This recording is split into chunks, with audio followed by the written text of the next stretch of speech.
जब आप इस तरह से अपनी प्रॉब्लम्स को और उसके सॉल्यूशन को लिखेंगे तब फिर आप देखेंगे कि आपकी लाइफ में फिर कुछ प्रॉब्लम ही नहीं रह जाएगी। ऐसी और वीडियोस देखने के लिए सब्सक्राइब करें इस चैनल को और आगे आने वाले वीडियोस के नोटिफिकेशन पाने के लिए बेल आइकन को प्रेस करें।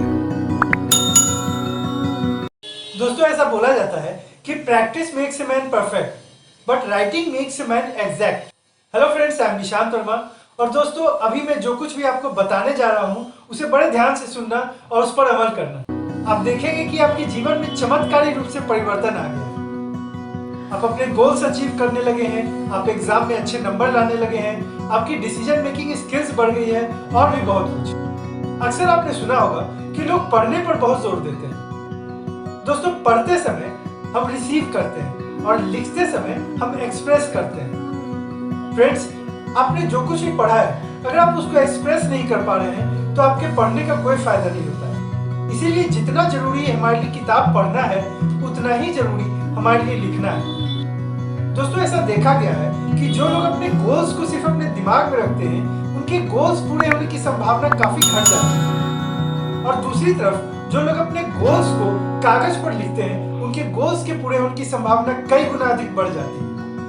फ्रेंड्स, हम जब भी किसी चीज को सोचते हैं तो हमारा सिर्फ इमेजिनरी ब्रेन ही काम करता है, लेकिन जब हम उसे पेपर पर लिखने लगते हैं तो हमारा लॉजिकल ब्रेन भी काम करने लगता है और उसको सीरियस मानने लगता है। ऐसा इसलिए होता है क्योंकि हमने अपने थॉट्स को एक्शन में कन्वर्ट कर दिया है। दोस्तों, आप सिर्फ अपने गोल्स को ही मत लिखिए, बल्कि आपके मन में जो भी विचार आते हैं उसको आप कागज पर उतारिए। इससे आपके मन की उथल पुथल जो है वो शांत हो जाएगी और आपकी सही तरीके से सोचने की क्षमता बहुत बढ़ जाएगी। फ्रेंड्स, आप जब भी किसी प्रॉब्लम में फंस जाएं तो आप उस प्रॉब्लम को भी कागज पर जरूर नोट करें और उसके सारे अल्टरनेटिव सॉल्यूशंस को पॉइंट वाइज लिखना शुरू कर दें। अब उसमें से जो भी बेस्ट सॉल्यूशन है उसको एक सेपरेट कागज पर लिखें और उस पर काम करना शुरू कर दें। जब आप इस तरह से अपनी प्रॉब्लम्स को और उसके सॉल्यूशन को लिखेंगे तब फिर आप देखेंगे कि आपकी लाइफ में फिर कुछ प्रॉब्लम ही नहीं रह जाएगी। दोस्तों, हम जब भी कुछ याद करते हैं या फिर कोई किताब पढ़ते हैं तो हम 3 से 4 दिन के अंदर उसे भूलने लगते हैं।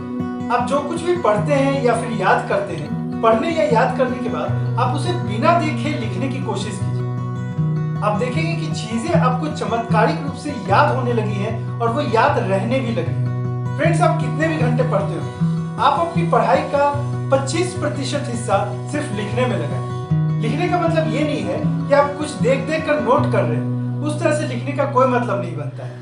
लिखने का पूरा फायदा आपको तभी मिलेगा जब आप अपने सिर्फ मेमोरी के बेसिस पर लिखेंगे। जो कुछ भी आपने पढ़ा है, जो कुछ भी आपको याद है, बस उसके आधार पर आप लिखिए। कुछ ही दिनों में आप महसूस करेंगे कि आपकी पढ़ाई की क्वालिटी कई गुना बढ़ गई। जब आप अपनी सिर्फ याददाश्त की मदद से लिखते हैं तो वो लिखी हुई चीज आपको हमेशा याद रहती है। दोस्तों, अगर आप रोज 4 घंटे पढ़ते हैं तो कम से कम 1 घंटा आप लिखने में जरूर बिताएं। फ्रेंड्स, हमारी लाइफ में कुछ बातें ऐसी होती है जिसे हम किसी से शेयर नहीं कर सकते और वो हमें अंदर ही अंदर परेशान करती है, लेकिन अगर आप उस चीज को कागज पर लिख लेंगे तो आप देखें कि आपके मन का बोझ चमत्कारिक रूप से कम गया है।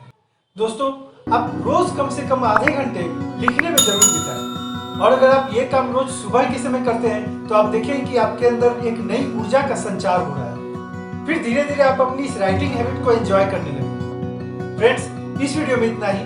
अगर आपको ये वीडियो अच्छी लगी हो तो इसे लाइक करें, शेयर करें